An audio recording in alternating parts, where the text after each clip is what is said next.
Hi everyone, welcome to the third episode. Be sure to check out our Instagram at Growing Gains Podcast because we will be posting timestamps and also other information about the guests over there. And also, you can comment on any relevant posts, any questions you have for the two guests because they will be helping us answer your questions. So happy listening. Kenya and Zoe, can you introduce us to yourself? Hi, I'm Kenya. I'm currently a Form 6 student at St. Paul's Co-ed, and I'm going to Yale next year. Hi, I'm Zoe, and I'm also a Form 6 at St. Paul's Co-ed, and I'm maybe, in the US, I'm committed to Duke. No specific colleges, right? It's all, undergraduate. One college. Arts and Science. Yeah, Yale College. Yale College. Okay, great. Okay. So if you don't mind, can you give us some of your personal statistics? So scores of standardized tests, starting from PG and then SATs, APs, TOEFLs, and IELTS if you have any. My PG is a 45 out of 45 in the IB. I did chemistry, biology, and English A, literature HL, and I did economics, MAA, and Chinese ASL. And for SAT, I got 1570 in SAT 1, a 790 in math, and a 780 in English. And I also did the IELTS, which I got a 8.5 overall on. I also have a 45 in the IB.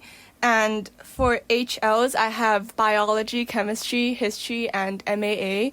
And for SL, I have Chinese A and English A. And for the SAT, I have 1560. I think it's a 760 on the English part and 800 on the math part. And then for SAT 2, I bombed my biology and chemistry because I didn't really study for it. So I only submitted my math 2, which is an 800. And I also did APs in Form 4. I did psychology and music theory, and I think I got 5 on both of them. And then for TOEFL, I had 118, and IELTS 8.5 overall. Yeah. Great. Thank you so much. Okay, that was quick. Okay, so for extracurriculars, can you name 1 to 2 extracurriculars that you spent the most time on or were the most important to you? My most important extracurricular is definitely when I was the chairperson of the Hong Kong Union for Young Leaders in Form 5. I joined the union when I was in Form 4, and I was a camper, which is sort of like a participant there. But in Form 5, I was elected as the chairperson, and we held almost monthly, weekly events, workshops to encourage the younger generation, which is Form 4 students, to become better leaders of tomorrow. And we train their interpersonal skills, communication skills, and organizational skills, etc. And it was really fulfilling. We held a World Congress in December, and we also had a 4-day, 3-night camp in summer, and it was just really fulfilling, although it did take up a lot of my time. And another thing I did was ballet, which I did for all 15 years of my life. Not all 15 years, but 15 years of my life. And I was also the chairperson of the English Society at school and the editor-in-chief of our school student union. Yeah, so those were my main activities. Great. And Zoe? I think my activities, because I applied as a neuroscience major, and pre-med. So I kind of had some pre-med activities such as clinical shadowing, and I also shadowed at a biology lab and attended the journal club meetings there. So yeah, that's a part of my activities. And the other part is I've been involved in the school music team since I was in primary school. So I was in both the choir and the orchestra, and I held part leader positions in Form 5 for both of them. And then outside of school, I was also involved in some music volunteering activities, and I also organized some classes for South Asian ethnic minority students in Hong Kong with Kenya together. Yeah, it was called Project Encore, and we had a lot of fun every Sunday. Yeah. So that's pretty much it, 2 parts of my activities. Great. Okay, and moving on to the Common App essay, which might be related to your main extracurriculars. So, can you briefly tell us about what you wrote, and also how you structured the essay, perhaps? Yeah, Kenya? So my whole essay was structured around how I prepared my point shoes for ballet and how I used them, and basically the journey of a point shoe through Kenya's feet, I guess. So first of all, I used the metaphor of like sewing point shoes and tied it to like meticulousness and carefulness in my daily life. And throughout the essay, I talked about how ballet impacted my daily life and taught me about perseverance, about creativity, about leadership and communication. And yeah, that was basically it. I think the whole thing was quite explicit. I don't think you have to like put everything in a neat metaphor for everything. Yeah, I basically gave a reflection after like each stage of the point shoe, like wearing it and throwing it away and preparing it, yeah. Okay, so first storytelling and then reflection. Reflection in between the storytelling. Okay, yeah. Okay. So it would be like, performance, so I rise on point on stage, and then there's like a slight description of it, and then I talked about how I use performance to communicate with my audiences and perhaps how it showcased teamwork and stuff like that. Great. Okay, and Zoe? I wrote about going to shadow a psychiatrist. So, like, there was this patient with Alzheimer's disease, and then the psychiatrist kind of lied to the patient about her condition. So, like, the patient didn't know that she was there for Alzheimer's. She thought she had, like, bugs crawling out of her skin. But in reality, it was her disease causing her to pick at her skin. So then, like, the doctor told her to wear a sleeve thing to prevent her from picking at her skin. But then she went along with the patient's story instead of telling her that she was, like, having Alzheimer's. So I reflected on that and talked about, like, empathy in a clinical setting and how, like, the balance between truth and, like, sort of caring for the patient's feelings. And I kind of tied it in with like some Chinese cultural things. Like I talked about going to a Chinese temple and how like religion or like spirituality was also similarly like might not be the truth but also like cares for the feelings and stuff. Yeah. Great. So healing for both the body and the mind. Yes, great. Okay. So next on, we will be talking about interviews. So do you remember any specific interview questions that really surprised you, or any general advice on interviews and how to prepare for them? Okay, maybe I'll start first. So like the one that surprised me the most was my Columbia interviewer. Like he kind of like he was like 50 something and he was pretty like cynical, and then he asked me like what I thought the biggest problem with my generation was. and then he like when I answered, he continued with a very long rant with like how he thinks our generation doesn't use our brains to think and then have critical thinking, and then we have everything too like comfortable for us. So like I think that like really surprised me a lot because I expected more conventional questions. And regarding like preparation for interviews, I feel like it's good to have like a few talking points prepared. Like for example, like academically, like are there some activities and then takeaways and extracurriculars and also like personal qualities. So like try to have like fit them in when you can. So make sure that like you kind of finish, like, talk about the things that you want to talk about. Wait, just curious, what occupation did your interviewer have? He did political science and philosophy in college, and then he wanted to change the world, but then he somehow got disillusioned. So he went to a commercial bank, and then he works until now. Oh, great. So my interviewer for Yale was a East Asian Studies majoring in Chinese back then. And so we had a lot of fun. We talked about poems, poets, and Hong Lao Bong, and how like the Chinese woman in like that century tied into like the Chinese women that we see nowadays.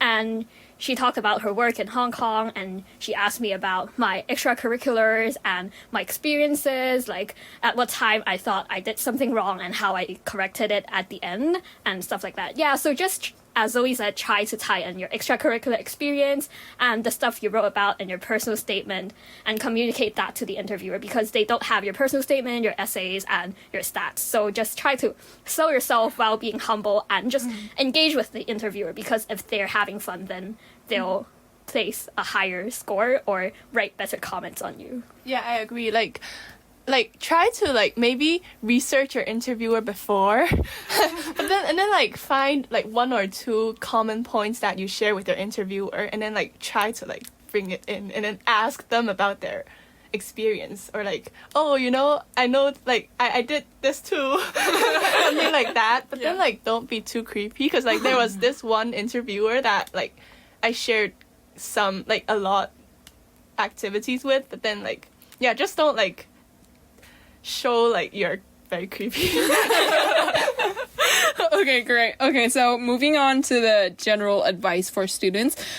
First of all, I want to ask, do you think, so you, just now both of you told me about your IB electives and also the SAT subject tests that you took. And can you tell me, how important do you think are these specific electives, like these subjects? Because, for example, if you're a business student, I know you're supposed to take maths 2 and like highest level of maths and also economics. So what do you think? Especially as like a person whose majors might change in the future. Well, as of right now, I'm planning to double major in English and political science, possibly comparative literature, but my electives were chemistry HL and biology HL. So I would say that it's definitely not important. I think it's important to get good grades on whatever subjects you take, but it's also good to show like diverse interests. Even if you're a business major, you might take chemistry, or even as an English major, you might take biology. The reason why I chose those electives was because I wanted to apply to medicine in Hong Kong. And yeah, just research the colleges that are in Hong Kong, that are in the UK, that have very specific subject requirements, and you can try to take those out first. So don't think about like US universities, because in my opinion, they really don't care. But like Hong Kong medicine, UK medicine, law, those really care about subject requirements. So yeah, take care of those first, and then you can take care of your grades and the US universities later. Yeah, I definitely agree with like how you should like take care of the UK and Hong Kong requirements first. But like I think regarding how you show your interest towards your subject for the US, it doesn't have to be through the course. Like it's rather like more about your activities and your essays, because like even though you take the course, it doesn't show that you're very passionate. Like it doesn't demonstrate your engagement with your subject. So I feel like ECAs definitely matter more for the US. Yeah, I agree. And also your essays, because that's where you show it. Yeah. Great. Very useful advice. Thank you. And can you also tell me more about your UK, Hong Kong, and also other US college acceptances, and how you finally chose the college that you want to go to, if you have already chosen? Yeah. In the UK, I applied as an English major, and I got into Oxford, KCL, Durham, and Edinburgh. And in Hong Kong, I applied to medicine. And I committed to Yale, and I'll be going to Yale in the fall. And that's because I love the flexibility of the US university system, and I love how broad I could get a humanities education out of from Yale, because of its directed studies program and also its ability to give me a double major, and also just the legal aid societies, the a cappella groups, the music scene at Yale, the art scene at Yale, that really appealed to me. And I really enjoyed like the residential college system that Yale has, while simultaneously everyone does feel a sense of belonging there, from what I've seen on the Discord server and from what current students have told me. So yeah, I really gravitated towards Yale's social scene and extracurricular scene. Great. Okay. For the UK, I applied to Cambridge for natural sciences and neuroscience for the other schools, and I got into Cambridge, Imperial, UCL, KCL, and Edinburgh. And for Hong Kong, I also applied to medicine, and yeah, I applied to medicine. And then I still haven't made a decision between the schools yet, so like maybe later on. Yeah. Great. And for Hong Kong, it's generally Hong Kong University and Chinese University. Yeah. Yeah, both of you. Yeah. HKU and CHK. Yeah. Great. Okay.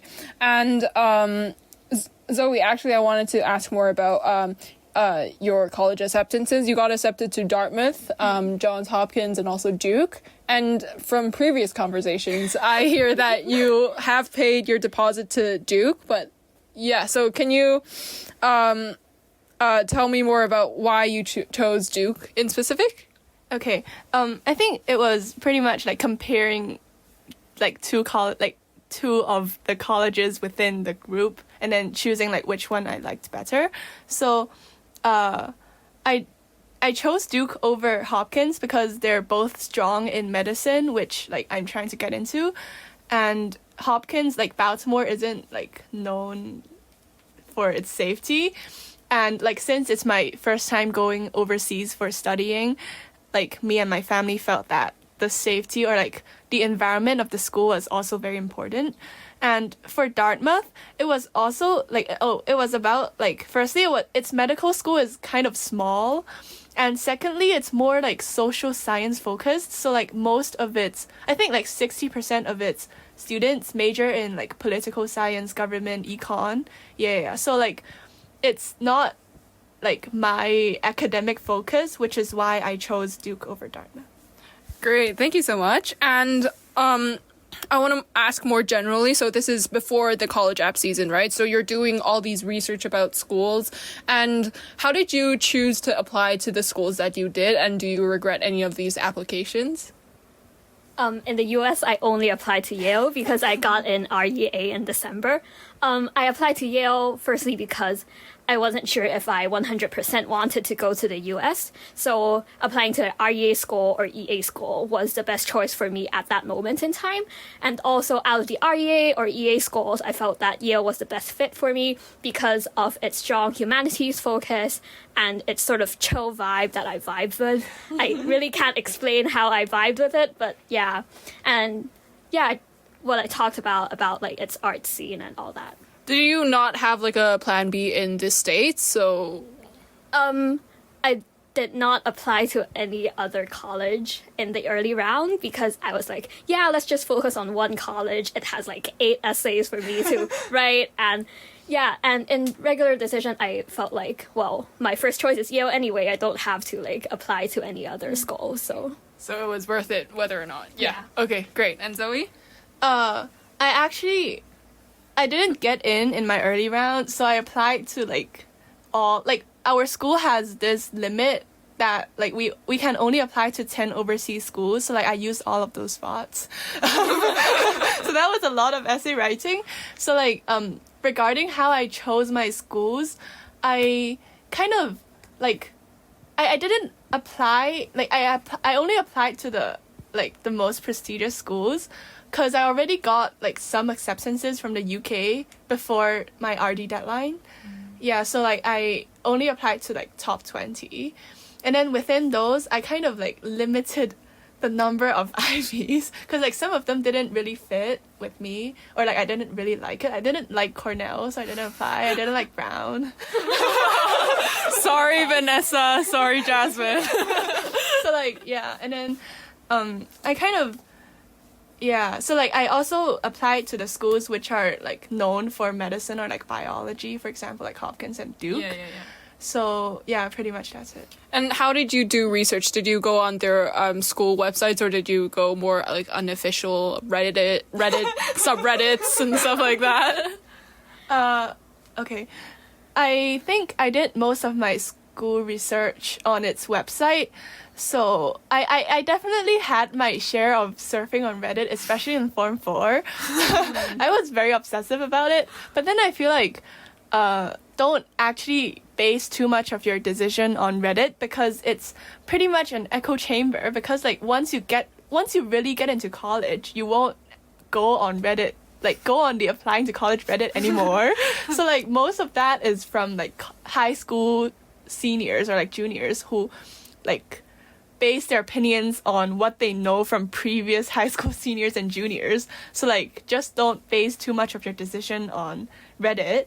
But then like focus more on like what the school actually offers. Like for example, as Kenia said, Yale has its like directed studies program, which is like very unique for Yale. So like maybe base your decisions on these more concrete aspects. And I also code email. Like I found people on LinkedIn and I just asked them if I could Zoom them. But okay, that was pretty much like later into the college application process because I wanted more specific things to write about in my Y school essays. So like I found people who are like from Hong Kong or like East Asian because like I found like most of like they're generally more, they reply to my requests more. So like I think that was also a source of learning more about the school. Yeah, definitely just look on the school website, and perhaps if you want to get a feel of the school community, you can watch YouTube vlogs. You can watch all the good things and the bad things about Yale. Like you can watch those, and also I think you might want to go on the college subreddit to see like how helpful the people are, how connected they are to the community. But that's not really a very, very good parameter. So we just like surf it and take some notes. Yeah. Just go on the school website and see if you vibe with any of the courses there, the professors there, the residential college system there. Yeah. Yeah. Oh, and also there's this Fisk Guide to Colleges book. Yeah, like I think it's spelled like Fiske. So like this person wrote like maybe 3 or 4 pages on each of the American colleges. So I think that was a very good starting point for like school research. So it was an actual book. Yeah. I think you can find the PDF online. Great. Okay, so the next question is, what do you think was the biggest challenge in college apps or interviews, and so like this process in general for you? So yeah, do you have any? Or times when you were extra depressed or like anxious? I think it was my lack of competitions and lack of prizes. I was quite anxious about that in the college app season. But then I realized that I just have to sell the things that I have, not worry about the things that I don't have. So I could talk more about my leadership positions, my connection to my community and stuff in my essays, and just shy away from the fact that I haven't won any competitions, like, yeah.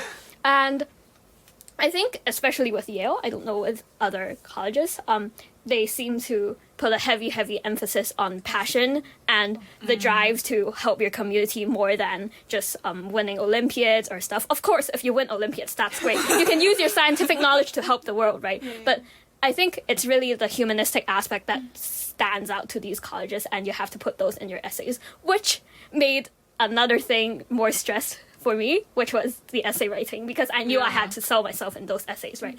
And I say this as someone who writes a lot, who writes essays, who writes poems, who writes like extracts, prose, stuff like that. But it was really, really stressful, and I like pored over every single word. But I think it was all worth it in the end, because you not only get a college acceptance, you also like know more about yourself, expand your essay writing abilities, and just learn how to become more coherent and present yourself more clearly. So every process is a learning process. Yeah, basically. Okay, great. And Zoe? I think, I definitely struggled the most with essays because, like, unlike Kenya, I didn't write a lot before the college application process. And, like, I did most of that in, like, both the summer after junior year and the fall of my senior year, which was a very hectic time, both in terms of, like, other academic things and also, like, other things that are going on. So, I think definitely if I could do it over again, I would tell myself to like just write something first, like have words on the document first before polishing it. Cause I was just like sitting there and then looking at the blank page for like the entire night, which was not very helpful. Yeah. Just like write something first. Okay, great. And so this is more about time management. So do you think you did manage your time well? And if you didn't, what would you change about it? I used to sleep at like 10 every night in Form 4, but then in Form 5, I took on responsibilities at school, and especially in the Hong Kong Union for Young Leaders. I spent like maybe 15 hours, 16 hours on it every week. And it was very fulfilling, but it also like caused my sleep schedule to deteriorate. I would say start everything early. Like, I was thankful that I started my essays in the summer before senior year, and I was thankful that I made good progress on my IAs. I made good progress on my IAs before the deadline, but my EE was a huge rush, and also my TOK essays and exhibitions were also a huge rush. So I would generally say that for extracurricular commitments, you have to do them, but at your most dire situations, you can always like pass the ball to someone else. Hey, can you do this for me for like 1 week while I like take on more schoolwork and finish them first? And I think that's really important, knowing where's your limits at, and knowing how to like not do them in a responsible, committed way. Can you tell me why were your EEs or TOK essays rushed? Because I couldn't find the time to do them before, like, weeks before the deadline. And also because I knew that I could rush them and still be okay. Because the EE was something that I really, really liked, and I did a lot of research, a lot of like point form structuring beforehand already. It was just like writing it, but writing it I found a lot of problems, and so I stayed up until like 4 a.m. to finish them. Great. And Zoe? I think, I definitely agree with Kenia's advice, because like I struggled with some of that in my own process, and I caused some like problems with my own extracurriculars because of my lack of time management. So I definitely agree that you should break down the tasks and then like make them more manageable. Like, for example, if you feel like a task is too difficult for you to do, then break it down into smaller parts, and then like force yourself to do like maybe half an hour first and then see how it goes, rather than like just sitting there and not doing anything because you're too overwhelmed by how much you have to do. Great. And I think that's it for me. Anything else to add? For essay writing, really try to like put your own unique voice in, and not just do generic sentences like, oh, I'm so passionate about music, I play the violin every single day. Like, it's not really a technical personal flair on the writing style. It's just finding something unique about yourself and expanding on it. Like, try to find unique connections between your extracurricular activities and expand on that. For example, I merged my love for dance and music with my love for people and connecting with other people. And throughout my application, I tried to use this as a thread to weave all the aspects of my application together. And I think it worked. Yale accepted me. But yeah, that's just a piece of advice that you might want to take if you're not sure where you're going with the application, or you're not sure what to write on paper. I think regarding the essays, especially the supplements, try to have like, because like, each school has different focuses on different things, or like, for example, Dartmouth has a really like, its location is very rural. So I mentioned ROP, like our school had, like, we had to go to Australia for a month in the wilderness, and then we went camping and stuff. So I mentioned that in my Dartmouth statement, but not the other statements, other schools. And then for Chicago, I talked more about like Chinese philosophy, which is like very tangentially related to the rest of my persona. But then I felt like it was okay to talk about that in U Chicago because it was a more quirky school, I guess. so like maybe try to tailor your application to like different schools and how they're different. Yeah. Great. Thank you guys. Anything else to add? No? Okay, great. Thank you so much for coming here, and to our listeners, we'll see you next time. Remember to follow our Instagram at Growing Gains Podcast, and also you can ask questions there, and also on our YouTube, also called the Growing Gains Podcast. So see you in the next episode. Bye! Bye!